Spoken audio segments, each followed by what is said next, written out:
Bu milleti dubinkeyle korkudurlar. Burada dolana bilmeyen aileler var. Rəşad Hacıqabul rayonunun 30%-ni zəbt edib. Kanal 21-ə müraciət edən Hacıqabul rayonunun Kolanı kəndi sakinləri Ekologiya və Təbii Sərvətlər Nazirinin birinci müavini Rəşad İsmailovdan və digər məsul şəxslərdən şikayət edirlər. Onlar bildirirlər ki, kəndin yaxınlığında yerləşən meşə ərazisinə aid torpaqlar qanunsuz şəkildə başqa şəxslərə icarəyə verilib. Sakinlərin sözlərinə görə həmin torpaqlarda hazırda əkin işləri aparılır və əraziyə kənar şəxslər nəzarət edir. Ətraflı vətəndaşların öz dilindən dinləyək. Mən Məmmədzadə Adam Güləsanoğlu, Hacıqabul rayonu Kolan kəndində yaşayıram. 2-ci Qarabağ Qaysiyəm, sağ ayağım bizdən yuxarı amputasiya olunub.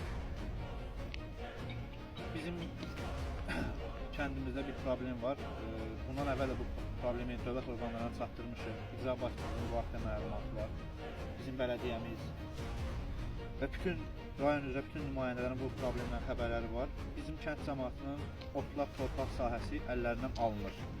Və bu şikayətlərə baxmayaraq hələ də bu davam edir və bizə biraz əvvəl bundan əvvəl məlumat verildi ki, 3-cü gün bu torpaqlara traktor salınacaq və kənd cəmaatına hələ də qorxu gəlir. Bu barədə biz müraciət etmək istəyirik cənab prezidentimizə. Bundan əvvəl də yəni mənim şəxsən özümün müraciətlərim olub, cənab prezident buna qarşılıqsız qalmayıb. Bizi hər şeylə təmin edib, çox sağ olsun. Mən bu vaxta qədər istədiyim bütün müraciətlərim nəzərə alınır. İndi də istəyirəm bu kənd cəmaatına, ağsaqqallarla biz bu yerdə, bura bizim torpağımızdır, bizim buradan yaşayacaq başqa yerimiz yoxdur. Burada adları çəkilir bəzi insanların Rəşad, sonra Rəşad Şirinov bu torpaqları almaq istəyir. Deyilənə görə öncədən də pulunu ödəyib belə bir məlumatlar da eşitdirik biz kənd cəmaatı olaraq. Bir neçə də bura Ekologiya Nazirliyindən də adamlar gəlib, amma halbuki bu nazirlikdən adam gəlməyinə baxmayaraq bizim problemi həll eləmirlər. Rəşadla hesablaşırlar buranı. Biz xahiş edirik ki, cənab prezidentimiz bu çəkişə görsün, bu video qarşısına çıxsın. Bizim bu məsələni həll eləsinlər. Biz bundan əvvəl də icra hakiminə sual vermişik, gəlib bizim problemlərimizə qulaq asıb. Və mən icra hakiminə sual vermişəm ki, bu niyə belədir? Yəni siz sabah deyirsiniz ki, bu torpaqlar meşə ərazisinə məxsusdur. Tamam, biz meşə ərazisinə məxsusdursa, buradakı 400 ev üçün siz nə fikirləşirsiniz? Bizim sualımız cavabsız qalır. 250 hektar yerdir, bu orada ancaq çıxırıq. Yəni bizim bundan əlavə olaraq 20 kilometr uzaqlıqda bizim örüş sahəmiz var. Amma bu kənd cəmaatı üçün o 20 kilometr məsafə çoxdur. Buradan ora bizim heyvan aparıb otarmağı ya da O da Rəşad götürür 110 hektarın. orada da yəni satıntılar var, yəni o torpağı da satılıb. Bizə deyirlər ki, müqavilə ilə bu torpaqlar satılıb. Əks halda biz bundan əvvəl də bələdiyyəmizə, icra nümayəndəsinə bildirdik ki, əgər buradakı torpağın söhbəti gedirsə, siz kömək olun, meşə ərazisi getsin, bizim orada otura bilmədiyimiz bu 400 evin payına düşən torpaq sahəsini götürsünlər, meşə ərazisi eləsinlər. Və sonra bu torpaq sahəsi bizə qalsın. Burada axmaz var. Bizə bildirirlər ki, bura Zürük kanalının altından biz bura şlaqvan qoyacağıq, buranı bağlayacağıq. Bəs bu kənd cəmaatı hara çıxacaq? Bizim kəndin tipinə meşəmizi gəzdirir. Bütün dünya ölkələrində insanlara icazə verilir ki, meşə ərazisi sənindir. Get, bu meşə ərazisində istirahət eləməyə haqqın var, yaşamaq haqqın var. Yəni biz bunu eləyə bilməyəcəyik indi öz meşəmizdə. Olmaz heç kim. Halbuki gəliblər buranı yaşıllaşdırma eləyəcəklər. Necə bir yaşıllaşdırma olacağı da biz bilmirik. Nazirinin müavini gəlib oturub Rəşadla. Yəni meşə ərazisi bura suyun qırağıdır. Kür çayı bizim yanımızdan keçir yəni. Meşə ərazisi hər zaman özünü bərpa eləyir. Bura özünü bərpa eləyəcək. Siz gedin lazım olan əraziləri yaşıllaşdırın. Hacıqabuldan Muğan bölgəsinə düşəndən bəri səhradan bir fərqi yoxdur torpaqların. Gedin ora şoran torpaqlarda yaşıllaşdırın, əkin, ağac əkin. Niyə gəlib burada ağac çıxan? Burada nə qədər yulğun ağacı qırılır. Yulğun normalda qırmızı kitaba düşür. Biz bunu oxumuşuq, yəni bunun o üzü bu üzü yox. Amma bunlar gəlib burada ağacı qırıb çıxıb gedirlər. Biz bunu dəfələrlə çəkiliş eləmişik. TikTokda bizim çəkilişlərimiz var. Yəni biz TikToka müraciət edirik millət olaraq. Çünki bizim başqa bir ərazi çıxış yolumuz yoxdur. Yəni icra nümayəndəmiz buna fikir bildirmir. Yəni bizə bir köməkliyi yoxdur. Göz yumur. Göz yumur. Yəni bu millətə deyilir ki, 3-cü gün bura gəlinəcək, polislə gələcəyik biz. Bu milləti dubinke ilə qorxudurlar. Bu Rəşad kimdir? Cənab prezidentimiz nə buna deməkdir baxsın, bu Rəşad? bildirsin, yəni biz bunu istəyirik, bizə köməklik etsin. Əzrail deyil, nədir bu? Bu işlər hamısı.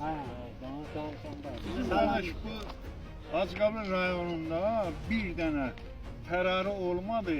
Hamı yiyəsi valideyn uşaq saxlayamır ki, mən gedirəm ora. Gedib yacağımı qoyacam, ya oranı alacam. Azərbaycan bütün torpaqlarında bütün cavan uşaqlar hamısı eləsinə məhv oldu. Bu nə hörmətdir? Bizə Bir gün nə hörmət qoyuldu bu uşağa? Şəhid ailələrinə, Tək qazi ananın ailələrinə. uşağını apardılar, şəhidi gəldi, meydi gəldi. Ha. Budur indi bizə. Malqaramıza vörüş yox. Kimin pulu varsa bu kəndin başını. Burada dolana bilməyən ailələr var. Bu kəndi onda köçməlidir buradan. Bizi Afrika düzənliyinə onda göndərələr. Müraciət eləmişim. Xahiş olunur o Rəşadı yoxlasınlar kimdir? Nədir? Nə işləyir? Məhəmməd ol, salamat qabır onun çoluna kəndə şəhid atası.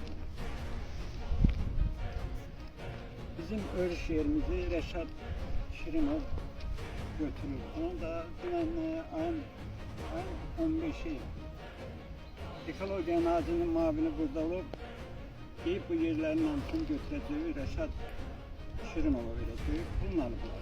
Rəşad deyib pul vermişəm. Problem yox. Bura gəlirlər, Pulun var. Götürəcəm o yerləri. Cəmaatla söhbət eləmək əvəzinə gedirlər. Rəşad Şirinovla hesablaşırlar. İstəyir rayon, istəyir Ekologiya Nazirinin mavini, istəyir icra nümayəndəsi hamısı. Bizi də hədələyirlər. Polis gətirəcək. Birinci torpaq bizimdir. Biz vermişik uşağımızı şəhid. Bu kişi də ayağının birini verib vətən yolunda. Amma torpaq bizimdir. 50 ildir, 60 ildir, 70 ildir bu torpaq bizim örüş yerimiz olur. İndi amma bizim əyərləri örüş yerimizi Rəşad Acıqabul rayonunun 30%'ını zəbt edib. Bunun kimdə arxasında dayanan biz bilmirik. Acıqabul yox, girdi bu Ağsu rayonuna çıxır. Ağsu Ağsu rayonu, rayonunda Qəbələ, bəlkə bir nə 100 bilim, hektar hara, sahəyə zəbt edib. Afrikada da ki, eşitdiyimə görə. Hə. Afrikada 400 evin hamısının heyvanı bura çıxır. Özdə bizim heç yandan gəlirimiz yoxdur. Bizim gəlirimiz təsərrüfatdandır, mal heyvan saxlamaqdır. Bizim başqa bir işimiz yoxdur. Biz də cənab prezidentdən, Respublika prokurorundan xahiş edirik ki, bu Rəşad Şirinov kim olmağın, kimdir onun arxasında dayanan, onu biz bilmirik. Amma bizim örüş yerimizi o zəbt eləyə bilmir. O qolçamadır. O zəbt eləyir hər yanı. Özdə bundan yəqin cənab prezidentin xəbəri yoxdur. Aşağı məmurlar bu işləri görür. Gizlədirlər hamısını. prezident tapşırıq verir ki, xalqı incitmiyor. Kənd cəmaatı incitmiyor. Bu heyvandarlıqla məşğul olsun. Bu deyir, yox, öldürəcəm sizi. Nə bilim, Mənim özümün, mən şəhid ailəsiyəm. O şəhidin də ailəsi var, 2 dənə uşağı var, 3 də ailəsi, 2 uşağı var. Həmin o uşaqları mən saxlayıram. Özdə Şirvanda onlar kvartirant qalır, ayda 300 manat. Kvartira pulu verirəm, 100 manat kommunala verirəm. Elə bunlar Rəşad yaxşı oğlandır, şəhid ailələrinə, qazilərə kömək eləsin də. Gəlib qazilərin, şəhidlərin örüş yerini niyə almalıdır? Vicdanı var da, vicdan yoxdur o adamda. Vicdanı var da, gəlsin üzbəüz bizimlə. desin ki, mənəm. Rəşadın Gəlsin də. istəyir Ekologiya Nazirinin qohum əqrəbəsi gedib şəhid olmayıb. Müharibədə iştirak eləməyib. Rəşadın oğlu burada 100 minlik maşın sürür.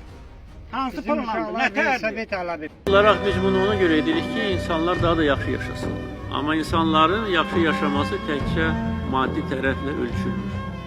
Burada əlbəttə ki, məmur vətəndaş münasibətləri xüsusi yer tutur. Mən dəfələrlə bu məsələ ilə bağlı öz fikirlərimi demişəm. Bugün də deyirəm bunu, hər kəs bilsin və eşitsin və nəticə çıxarsın ki, məmurlar xalq üçün yaşayırlar, əksinə deyil. Məmur xalqın xidmətçisidir. Vətəndaşa xidmət göstərməlidir, köməklik göstərməlidir, yekəxanalıq eləməməlidir. Hansısa qanunsuz tələb irəli sürməməlidir. Özünü təvəzzükar aparmalıdır, özü də ailə üzvləridir.